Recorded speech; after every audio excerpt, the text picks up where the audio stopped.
Angie is your home for everything home, and they've made it easier than ever to connect with skilled professionals to get all your home projects done well. If you own a home, you know how much work it can take, whether it's everyday maintenance and repairs or making dream projects a reality. It can be hard just to know where to start. But now, all you need to do is Angie that and find a skilled local pro who will deliver the quality and expertise that you need. Angie has over 20 years of home service experience, and they've combined it with new tools to simplify the whole process. Bring them your project online or with the Angie app, answer a few questions, and Angie can handle the rest from start to finish, or help you compare quotes from multiple pros and connect instantly. Which means you can take care of just about any home project in just a few steps. Because when it comes to getting the most out of your own home, you can do this when you Angie that. Download the free Angie mobile app today or visit Angie.com. That's ANGI.com. I've got kids, and that means it's always about them. But I need support too. That's where Ollie comes in, with their delightful, hardworking gummies. My partner and I can actually get a good night's sleep, so we'll both stand a chance of managing our stress responses. Even when the kids are doing parkour in the living room. Discover Ollie vitamins and supplements. These statements have not been evaluated by the Food and Drug Administration. This product is not intended to diagnose, treat, cure, or prevent any disease. We would not like to thank the Academy. I'm Jason Horton. I'm Rebecca Lieb. And this is Ghost Town.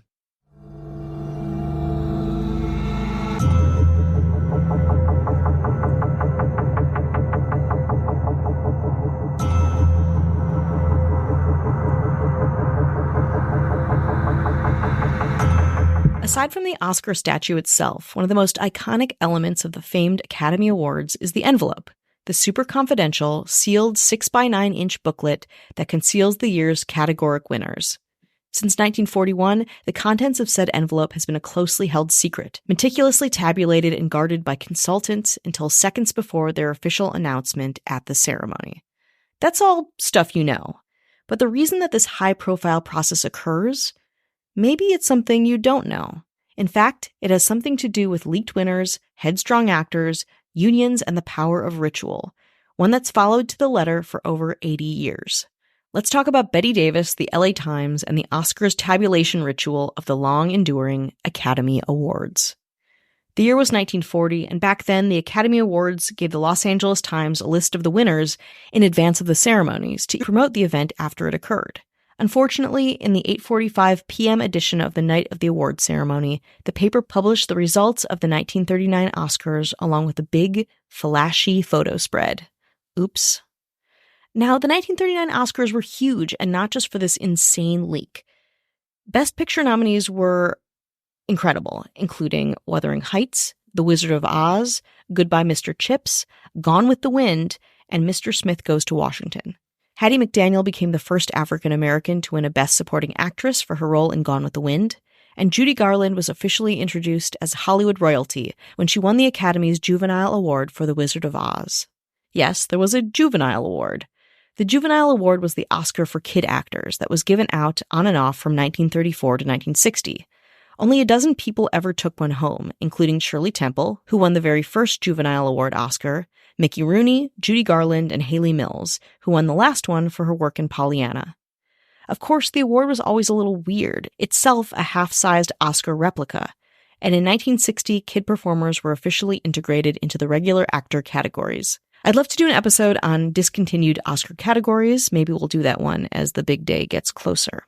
But I digress.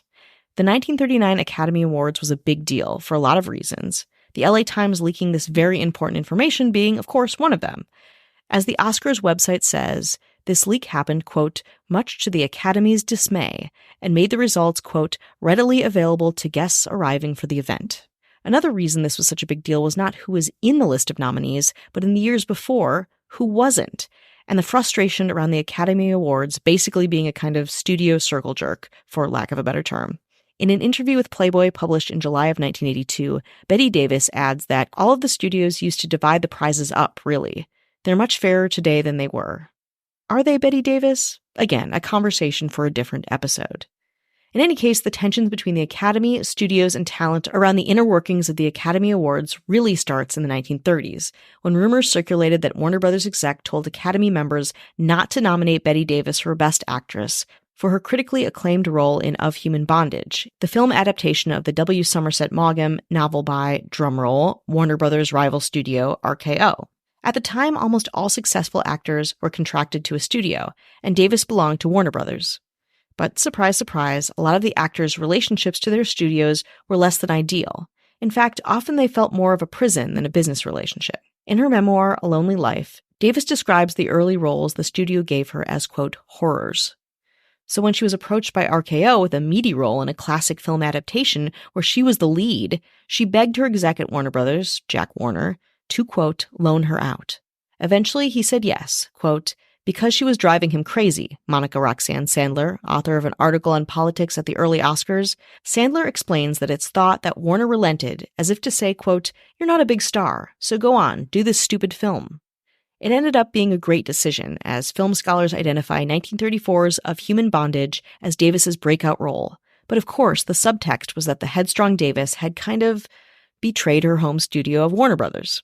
Quote, it is an interesting fact that most people believe that Of Human Bondage was my first picture, although I had made 21 films before it, she writes in her memoir. 2 years of posing as Miss 4th of July and Little Miss Clothes Horse for the fan magazines. 2 years of hard work and indignities and a rival studio, not Warner's, gave me my true beginning. The 26-year-old starred as the waitress turned prostitute turned sex worker Mildred Rogers, a role that Time described as notable for being, quote, in the first part she had ever had which had required more than handsome clothes and an enigmatic expression, in its 1934 review. Life magazine called it, quote, probably the best performance ever recorded on screen by a U.S. actress. It truly canonized Davis as one of the greatest actors of her time, and humiliated Jack Warner, who felt pressured to give her better roles, even though what he really wanted to do was banish her to the sidelines. Based on the reviews, though, Davis seemed like a shoo-in for an Academy Award nomination for Best Actress. Knowing the RKO Warner Brothers thing would be a thing, she even did her own PR to promote her role in the movie, and publicly petitioned for her own Best Actress nomination.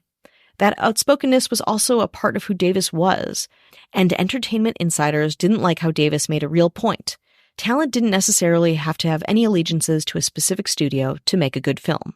Her punishment for advancing her career and advocating for herself? Bette Davis didn't get an Oscar nomination, which the public hated. One article in Photoplay, one of the first U.S. fan magazines, quoted a postman as saying, quote, my son and I have been talking about this Academy passing up Bette Davis. It's a darn outrage, and I think Photoplay ought to give him the devil. American actor Joan Blondell reflected on this point in time as well.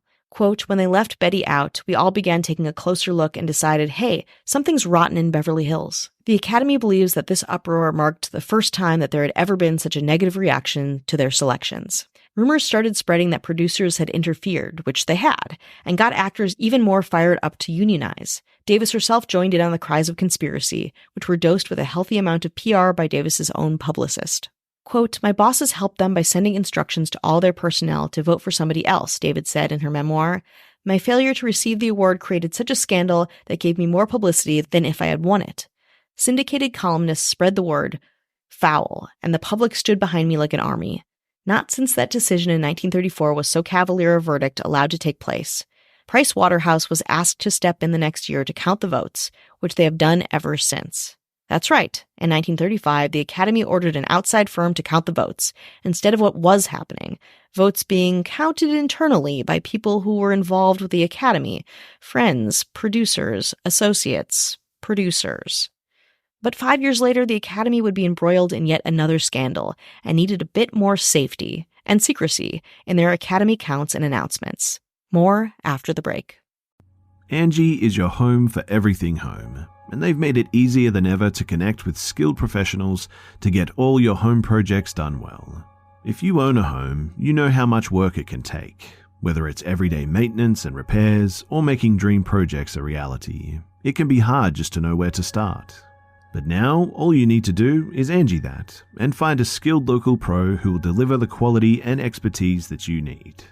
Angie has over 20 years of home service experience, and they've combined it with new tools to simplify the whole process. Bring them your project online or with the Angie app. Answer a few questions, and Angie can handle the rest from start to finish. Or help you compare quotes from multiple pros and connect instantly. Which means you can take care of just about any home project in just a few steps. Because when it comes to getting the most out of your own home, you can do this when you Angie that. Download the free Angie mobile app today or visit Angie.com. That's ANGI.com. Inspired by the life of the savvy and ambitious Colombian businesswoman Griselda Blanco comes a new Netflix original limited series. Griselda tells the story of a devoted mother who, with her lethal blend of charm and relentless savagery, creates one of the most powerful cartels in history. Witness Sofia Vergara's captivating transformation into the godmother of the underworld. Griselda, now streaming only on Netflix. Hi, hello. How's it going? Hello, hello, hello. How are you doing? You doing good out there? You doing very good or just really good? Or just goodish? Hey, just have the day you're going to have. Oh. Nah, don't do it. Don't do that. Don't do it. Don't do it. Just fight. Just put on a brave face and just smile through the tears. Smile though your heart is breaking. Is that a song? We're going to get sued. Oh, no.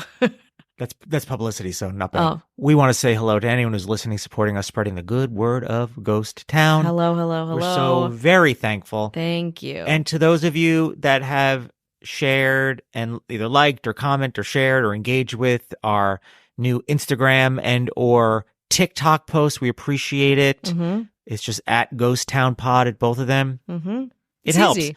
You're like, how can I help that it doesn't take any time? I can be pretty much totally zoned out. It's that, yeah. You can do that. We'd really appreciate it. Yeah, and, absolutely. And we have a response about the Jarts video that I want to share. Oh, okay, we'll talk about that. Yeah, so a little bit about the Jarts, Mm-hmm. but we must pay tribute to the government that keeps us running. That's right. Running on a treadmill. Mm-hmm.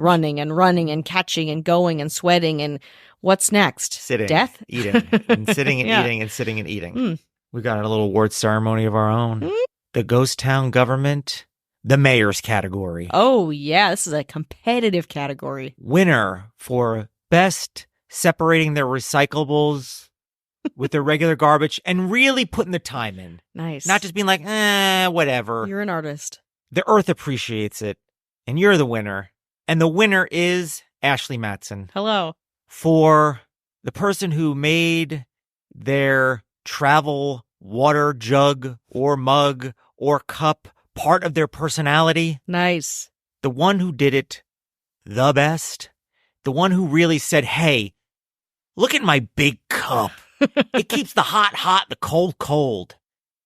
The winner is Kat Joselle. Hello. And the winner for buying a bread maker during the pandemic and actually still making the bread. Wow. A lot of people fell off. Not you.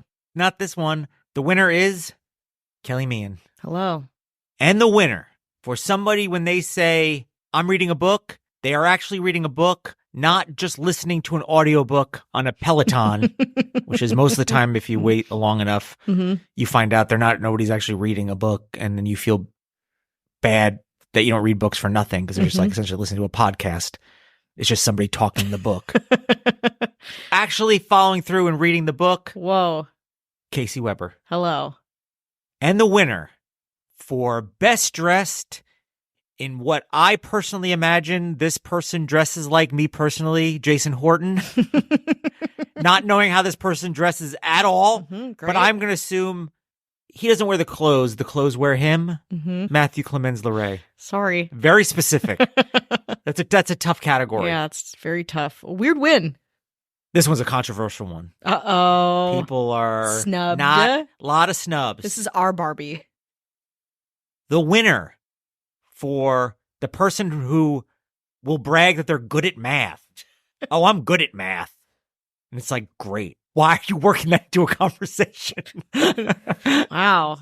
I guess hoping that most people are bad at math. Yeah. They're like, I'm good at math. And they are, I suppose.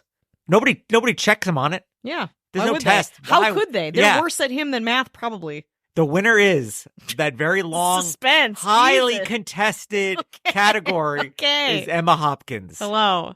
And the winner for best listener during any random episode of Ghost Town. Best listener. Best. That's a great one. That's a great one. Best That's listener one we all should strive to have. And specifically for Ghost Town. Mm-hmm. Just listening ears, the best Just on. Present. You're just present with us. So present, not Mm-hmm. scrolling through something else, No, thinking no, about that no. other podcast. Mm-hmm. That's better. That's less rambling, Mm. more concise, Ugh. actually has content. Okay. The winner is Marissa Rothermel. Hello. And the next category is for the governor. There were many contestants. They all suspiciously went missing, Mm-mm. as if this person had influence to make them go missing. Mm-mm. They just stopped showing up at places they're supposed to show up at. Wow. Uncontested winner. And when questioned on it, was always in a different time zone, always in a different continent, in the skies. Interesting. No comment. Lawyered up the whole time. Team of lawyers. That would be the winner for best person to make people disappear. When you're going to win anyway, you don't have to make them disappear. You're the shoo-in because you're already the governor. Is our governor. Avian Noble. We want no ads, no chit-chat, bonus episodes, just the good stuff, 7 days free. Head on over to patreon.com/ghosttownpod. So I had an old friend named Pete respond to our video about jarts. Again, thank you very much for any type of engagement. We will take it. We accept it. We love it, obviously. He said this about jarts. Jarts is so much fun and so deadly. I think my friend from home still has his. We would do long-distance jarts in the park, throw them like 200 feet. It's amazing we never killed anyone. And he said, we'd set up targets at the lower part, climb up, and let them rip. We typically didn't throw them directly at one another, but too close for safety.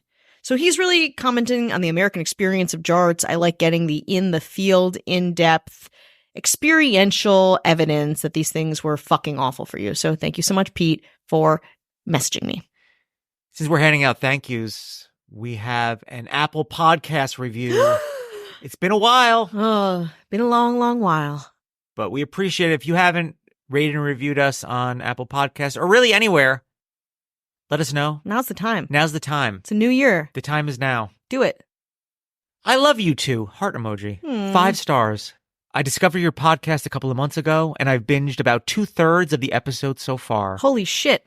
I work as a driver, and I basically listen to you guys all day. And she doesn't call it a book. Oh. Great. Especially in the freezing winter, your interesting topics and amazing chemistry and banter distract and entertain me endlessly. Rebecca, you're damn funny, and I can tell you both have huge hearts. We both have 2 mediums, right? Yeah, That's medium. it, yeah. I mean, it's hard to say. Yeah, I'd say medium, though. I'd say Laura, I'd say yeah, medium. Jason does Yeah, when he edits this thing. That's really nice. Thank you. It's not done yet. Oh, it's not done yet? Keep going. You don't want to hear the rest. That's fine. No, I do. Of course I do. This is where she ranks us hot or not. Oh, nice. Just kidding. My favorite episodes are the ones where you lose it laughing. Most notably, Jason while describing the bumper carts in Action Park, and Rebecca repeatedly during the Noid episode. 2 classics, by the way. Yeah. You want to go back 2 to classics. two of my favorites? Mm-hmm. Absolutely. These 2 are very keen observation. Mm-hmm. Please never stop making this podcast, Oh. or else. And then then there's like a knife in a skull. No, Oh, nice. it makes my day every day. Oh. And that is Fizzy Drink 86 in Canada. Amazing. Oh, my God. How's that? We haven't gotten one in a while, and that was a nice one. Now, you say we have huge hearts, but they get ice cold when we announce something else that we're doing. That's right. Already had enough of this? Too bad there's more. So much more. We have a new podcast. Now, it's not going to be as involved as Ghost Town. Mm-mm. Ghost Towns we're married to Ghost Town, but Yeah. this one's a sexy little- mistress. It's a little flang. You know, just a little something, darling. Can you guess what it is? Bet you can't. It's pretty far off from what we do here. But it still has the same dark tone. Yes. And it's really of a time and place in Los Angeles, Yeah. which is also very much what we do here. But it is a little different. It's a departure. It's called Vanderpodcalypse Now, and it is a Bravo Vanderpump Rules comedy recap podcast and culture commentary experience. We are super excited. It's definitely a different speed. If you like our rapport here, if you like it's just the us breaks, back and forth. The information is minimal. I mean, it's not minimal. There's a lot of information, but it's pretty much what we do during these breaks, but we have a point. Yeah, we have a slight structure. It's not as hard and fast as a lot of the content we do on here. It is more conversational. It's more casual, very passionate, I will say, because we both feel pretty passionately about this. We don't always agree. No, a lot of the times we don't, but we also are in the orbit of this world. So And I think we that know people in that orbit. Many podcasts do a really great job talking about these, but we, just from living in Los Angeles and just knowing people, we got a couple of inside connections, and I think that's it'll kind of set us like maybe a slightly different than some of the other ones. So if you love Bravo and you love especially Vanderpump Rules, and you love our nasally voices, oh boy, you're gonna love this. and you love Apocalypse Now, Vietnam war references. It's a lot of that. If that small cross section of overlap is you, oh baby. You're going to like this. You can find Vanderpodcalypse Now wherever you listen to podcasts and put a link in the show notes. You can just click on it. If you want to give that 5 stars, please, and not even listen, we don't care. Yeah. We're soulless. Oh, that's right. There's nothing behind these dead eyes. Oh, that's right, except visions of reality stars and weird LA history tidbits. It is. We do. We kind of support us. It's a little bit of a cultural, because the show's been on for over 10 years. So we kind of go through our own kind of experience in LA a little bit and how much it's changed. Too. So there is a little bit of crossover. Definitely. And definitely the tone is somewhat similar too. So yeah, I think you will like it. But again, we're just excited to do something a little bit different to clog your feed. And when we're on Vanderpodcalypse Now, we're going to be talking about Ghost Town. We already have been. Yeah. So we're going to be telling people, hey, you want to hear about the Noid? You want to hear about Action Park? And they're going to be like, no. Yeah. Why would we? I'm like, hello, Fizzy Drinks 86. Really like those episodes, so maybe you might want to check them out. That's right. That's right. So join us again, Vanderpodcalypse Now. We are dropping our first episode today, literally as you listen to this. There are episodes before that to kind of lead up to it, the road to episode 1. That's right. That's right. So there's a couple episodes to listen to if you want to, kind of get warmed up. Get the hype going. You can, but our first major episode, our first recap, is out today. So please check us out. We so appreciate your support. We think you'll like this too, maybe, or not, and that's fine too. Yeah. Help. Okay, you want to go from one thing that's vapid to another thing that's vapid? Absolutely. Let's get back to 1935, where Bette Davis does get an Oscar nomination for the Warner Brothers home studio picture Dangerous. At the Academy Awards, of course, but she is not happy. She sees it as a consolation prize, as the movie was a flop, and Davis was desperately trying to get out of her Warner Brothers contract. As a sign of protest, Davis intentionally wore an unflattering dress that resembled a domestic uniform, which is great commentary. Male winners like John Ford and Dudley Nichols also protested that year as part of their union's push for fairer contracts. 5 years later, the LA Times majorly dropped the ball, like we talked about earlier in the episode, and the Academy realized that it needed to keep the winners under lock and key, and instituted the now famous secret envelope system. The envelopes were added to the secret outside firm vote count, and Price Waterhouse, which merged into Price Waterhouse Coopers, continued to count the many ballots and votes, and actually continues to do that to this day. Eventually, though, Davis would get a little bit of revenge over those who snubbed her at Warner Brothers and the Academy. In 1941, at just 33 years old, Davis became the Academy's first female president, though her brief stint as president was fairly controversial. Columnist Hedda Hopper cheered, quote, "If any woman here deserves that job, it's Betty." Davis later wrote, quote, "I never imagined I would hold this most exalted post. As the only woman so honored, I was frankly proud. But it was just this pride that shortened the tenure of my office." Davis had never served the organization in any official capacity, served for a couple of months, and resigned, realizing that she was merely a figurehead and couldn't really change the way the Oscars were running. But the envelope and voting outlasted Davis, and lasts again to this day. Iconic as it might be, the Oscar Awards envelope remained nothing more than a generic white envelope for the first 8 decades of the Academy. For the 83rd Annual Academy Awards, all of that changed. At his suggestion, the awards committee decided to raise the envelope's profile, asking Mark Friedland, founder and creative director of LA's Mark Friedland Couture Communications, to design the Art Deco-inspired envelope, card, and type. Inside the envelope, an ecru, kind of a fancy pink, says the name of each award category. The card itself has a gold embossed message showing the Oscar statuette, along with the phrase, "And the Oscar goes to." The winner's name is printed in charcoal ink and mounted onto a matching hand-wrapped red lacquer frame. It is pretty fancy.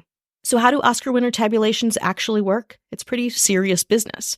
PricewaterhouseCoopers flies in, and actually, since 2005, up until a couple years ago, the same two people have been in charge of handling the final tallies and guarding the winners' names, Rick Rosas and Brad Altmans, also known as, quote, the men with the briefcases on the red carpet. Quote, we get a lot of lighthearted kidding questioning during Oscar season from different people that we talk to in our daily job, friends and family, noted Altmans. But people know that this is something that Rick and I take very seriously. I've never once been concerned at all about the security being compromised. According to the site letterjacketenvelopes.com, quote, to preserve the identity of the winners, the mailed-in member votes are tallied in small groups so that no one worker can determine the outcome. The designated two people in charge then assemble the final count. Winners are handwritten on cards in a secret location and then placed in the sealed Oscars envelopes, which are then put under tight lock and key until the day of the ceremony. The two men who hand out the awards to presenters have even assigned themselves a respective wing backstage. We are superstitious, so we stand on the same side every year, PricewaterhouseCoopers' Rick Rosas told ABC News. However, most of their practices have little to do with the superstition and more to do with keeping the official winner names away from prying eyes until the night of the ceremony. As awards presenters enter the stage, they receive the sealed envelopes and legitimately discover the winner's identity for the first time as they tear open the seal. As such, their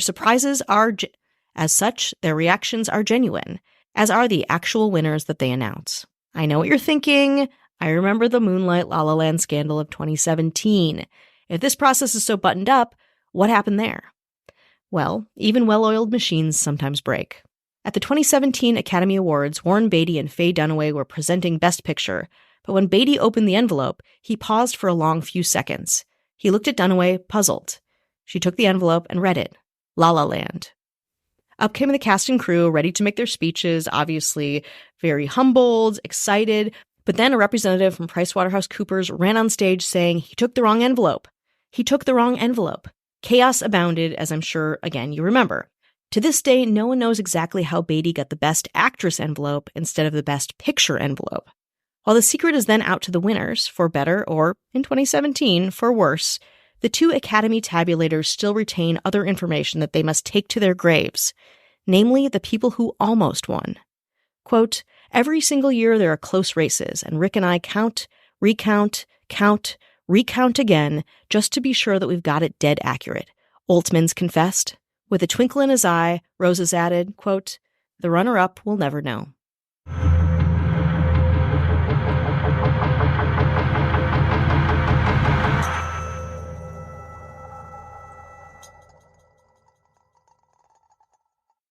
Angie is your home for everything home, and they've made it easier than ever to connect with skilled professionals to get all your home projects done well. If you own a home, you know how much work it can take. Whether it's everyday maintenance and repairs or making dream projects a reality, it can be hard just to know where to start. But now, all you need to do is Angie that and find a skilled local pro who will deliver the quality and expertise that you need. Angie has over 20 years of home service experience, and they've combined it with new tools to simplify the whole process. Bring them your project online or with the Angie app, answer a few questions, and Angie can handle the rest from start to finish. Or help you compare quotes from multiple pros and connect instantly. Which means you can take care of just about any home project in just a few steps. Because when it comes to getting the most out of your own home, you can do this when you Angie that. Download the free Angie mobile app today or visit Angie.com. That's ANGI.com.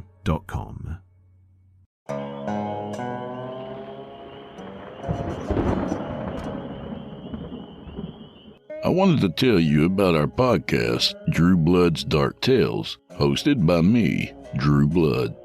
We're a weekly storytelling podcast where you'll hear hand-picked horror from our favorite authors, accompanied by a full audio production and performed by yours truly. I invite you to search for Drew Blood's Dark Tales on Apple Podcasts, Google Podcasts, Spotify, or wherever else you do your listening. And subscribe for longer episodes each and every week.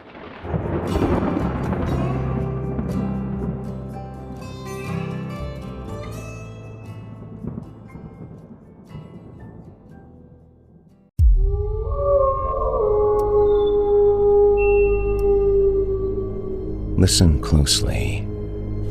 I might just know what you're looking for. Maybe it's a little bit more excitement in your life. A jolt to the system to get the blood pumping again. Just the smallest, tiniest taste. A little something to dilate the pupils. Do allow me to welcome you to the Horror Hill. A little getaway I know about. A place with scenic overlooks and fresh terror on tap that would chill even the most discerning connoisseurs of the macabre to the bone. Join me each week to get all of the ghastly, gory, and grotesque stories that I've handpicked from the works of previously published and indie authors by subscribing to Horror Hill on Apple Podcasts, Spotify, or wherever you prefer to get your horror fix. My name is Jason Hill, and you can take my word for it. Oh, and remember, it's only a story.